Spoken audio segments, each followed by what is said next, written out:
Hey everybody, it's Rob. Welcome back to the channel and welcome to the first episode of White Box Weekly. This is going to be a hopefully weekly series where I put out a video about White Box, specifically the White Box campaign that I'm about to start next Tuesday. So there'll probably be a video on Wednesday, which is a White Box Ravenloft campaign. And I am using White Box Fantastic Medieval Adventure Game. In this first video, I thought that I would take some time and go through some of my house rules and game options. The game options actually come from the rule book.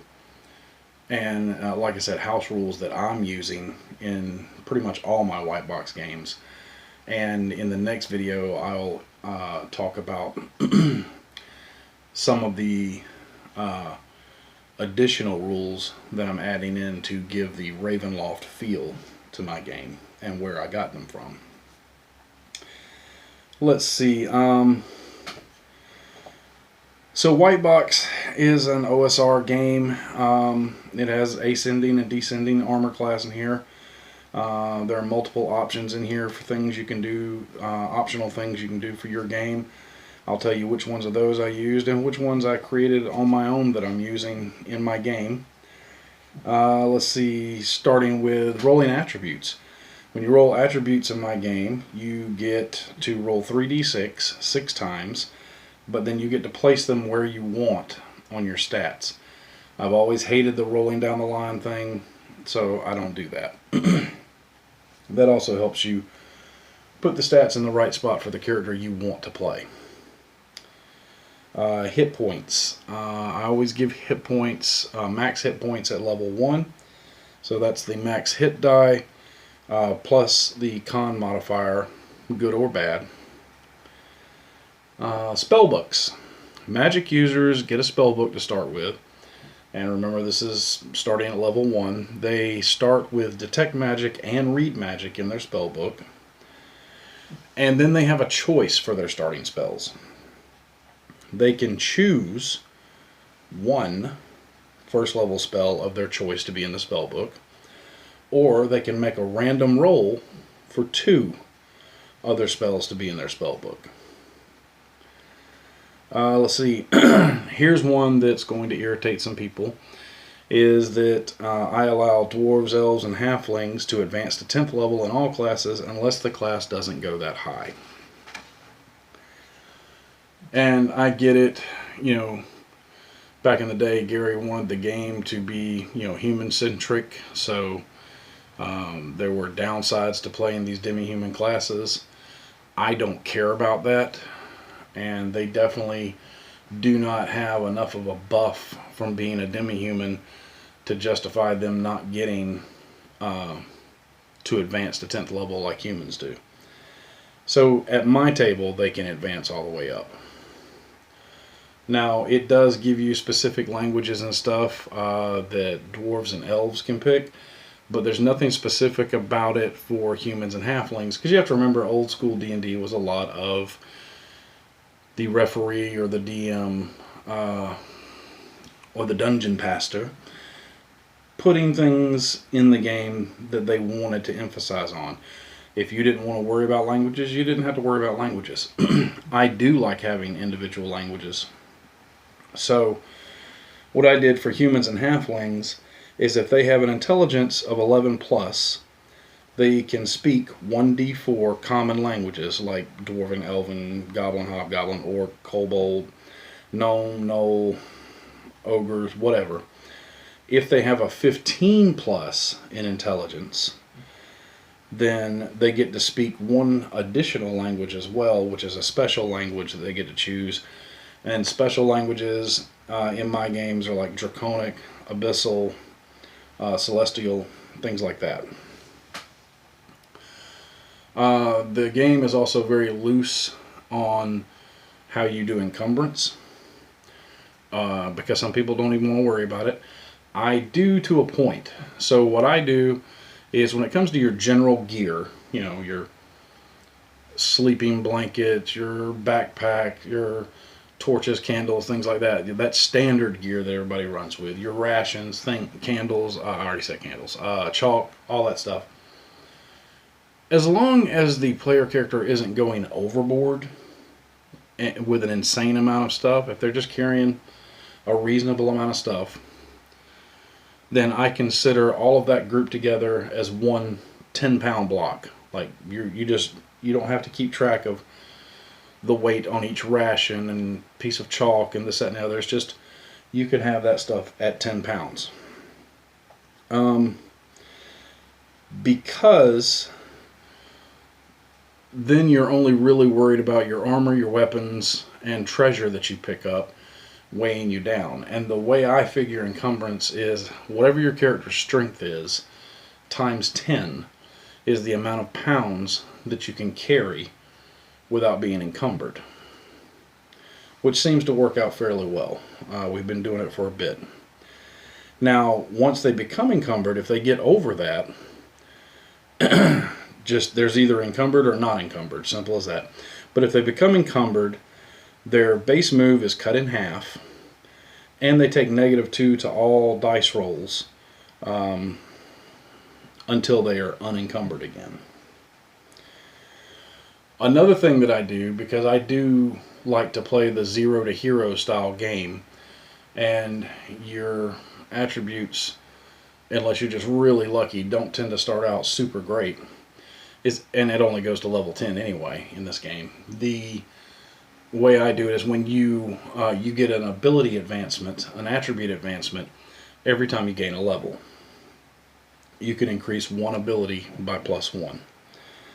So, represents your character getting better all the time, up to a maximum of 18. When it comes to armor class in White Box, I use the ascending armor class as opposed to the descending armor class. No, I don't think descending is that hard, and it spells out in the book and tells you how to do it. The whole combat matrix thing is not hard, but it is one step faster to just do ascending AC, and that's what most of my players are used to. So it's one less thing that they have to wrap their mind around. They can just jump in and go. They understand how ascending AC works. Now, rules as written, when it comes to death, the standard rule is, in the game, when you hit 0 hit points, you're just dead. I like to give them a chance at surviving most deaths. Granted, you fall 3,000 feet or 200 feet or whatever, you're probably just dead, well, you're definitely dead, but in a normal situation, combat or something like that, when you get dropped to 0 hit points, I allow you to make a save. If you fail the save, then you die right there on the spot. Sorry, make a new character. Or, hope that you're high enough level somebody can raise the dead. But if they succeed on the save, then they get to roll a d6, and they are unconscious and dying for that many turns/rounds. And if they receive healing before that point expires, then they can, bounce back. If they don't, then they die. So it gives a chance for a little bit of a cushion, but it's not guaranteed. One of the other options in the book that I really like is on page 39, called Mending Wounds. And that is non-magical. After every combat, you can basically bandage up. And you can mend wounds.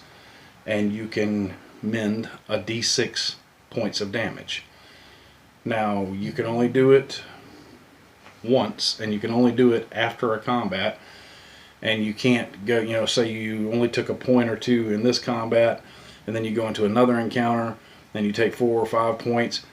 Those 4 or 5 points are all you can mend back. You can't mend back the points from the previous encounter, because you can only mend back what you lost in that encounter. The rest of it will have to be healed magically or over time with rest. Monsters don't have a morale system in this like they do in basic fantasy. And I found that to be a plus and a minus, because I kind of liked it in basic fantasy, but then there were times that my monsters would screw up, fail the roll, and run when I didn't want them to. They don't have a morale system in this. It just simply says that it can be determined by the referee. So I just kind of go with what makes the most sense. Obviously, if they're mindless undead, they fight to the death. If they're certain types of monsters, will continue to fight.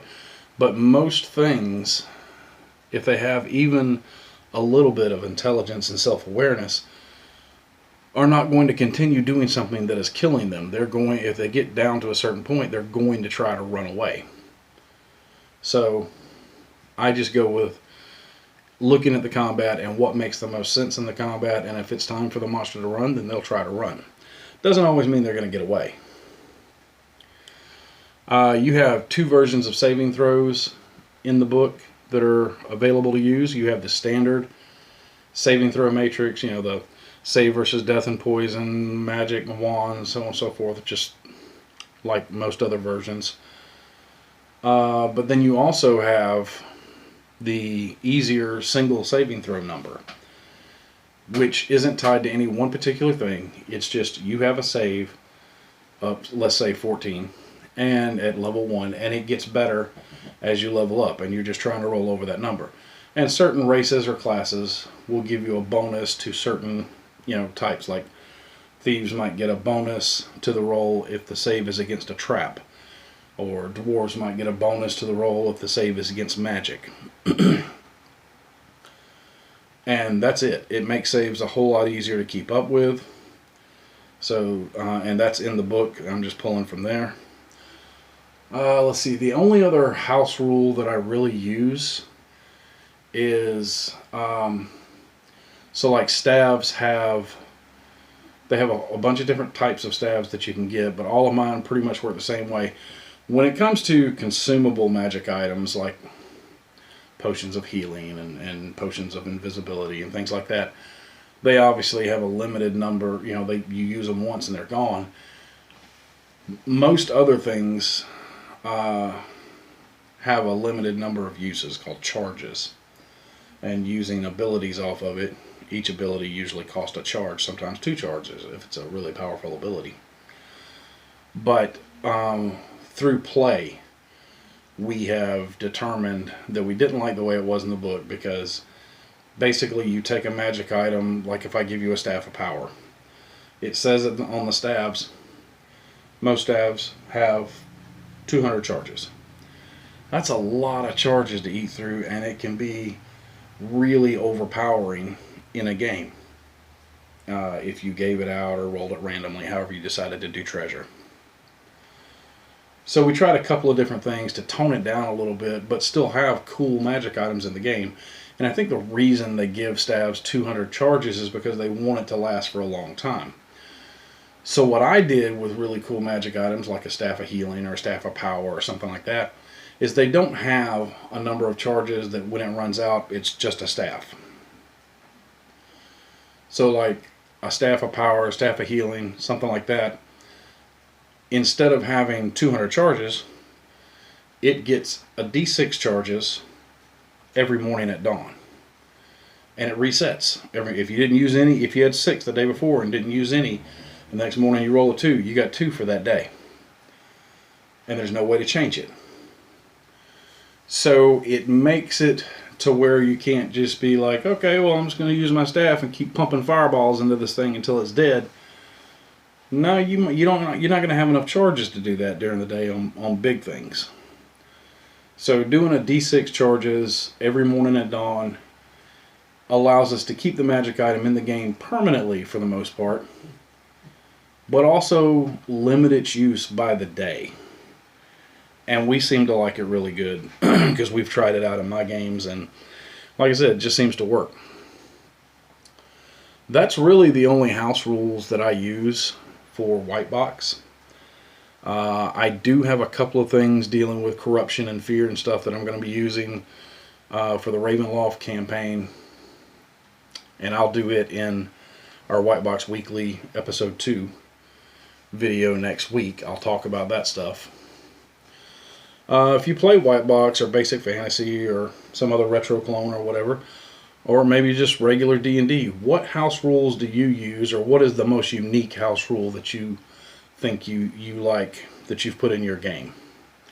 Let me know in the comments below, or hit me up on Rob's Game Group on Facebook. The link is in the description with a description of the link. So there, it works out. But yeah, let me know what house rules you like to use. I'm curious.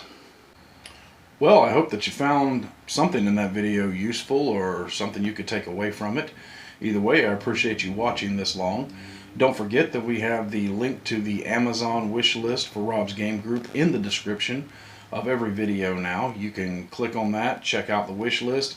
If there's product on there that you want to see me review, you can always purchase it. Amazon will do all the work, ship it to me, and it helps me help me make videos for everybody to enjoy.